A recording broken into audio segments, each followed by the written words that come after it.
প্রতিটি দম্পতির জীবনের সবচেয়ে গুরুত্বপূর্ণ সম্পদ হলো তাদের সন্তান-সন্ততি। সন্তান হলো সংসারের সৌন্দর্য।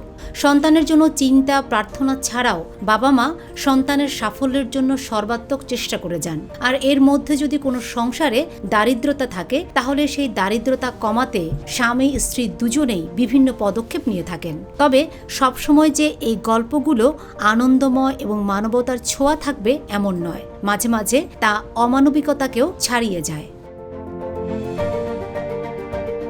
16 বছর আগে প্রেম করে সুপর্ণকে বিয়ে করেন পিন্টু বেস। তাদের 12 বছরের একটি মেয়ে রয়েছে। তবে কয়েক বছর ধরে পিন্টু সুপর্ণের সংসারে চরম অনটন চলছিল। তাই স্ত্রীর অনুরোধে কিডনি বিক্রির সিদ্ধান্ত নেন পিন্টু। প্রায় 1 বছরের চেষ্টার পর 3 মাস আগে একজন ক্রেতা খুঁজে পান তিনি। পিন্টু 10 লাখ রুপির বিনিময়ে নিজের একটি কিডনি বিক্রি করেন। তিনি আশা করেছিলেন এতে পরিবারের দারিদ্রতা কিছুটা হলেও কমবে এবং মেয়ের বিয়ের ব্যবস্থা সহজ হবে।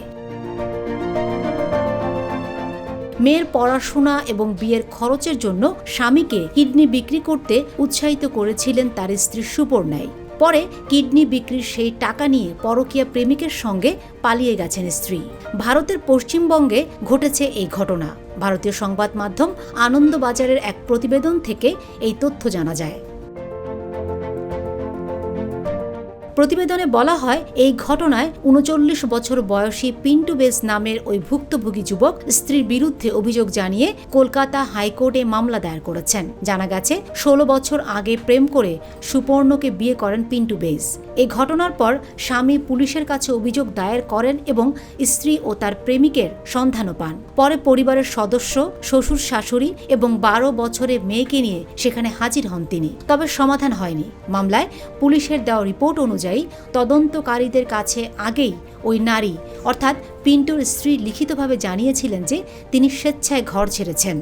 তার প্রেমিক এবং তিনি এখন স্বামী স্ত্রীর মতো থাকছেন। কেউ তাকে জোর করে কিছু করায়নি। Fatema Shilu, GTV news.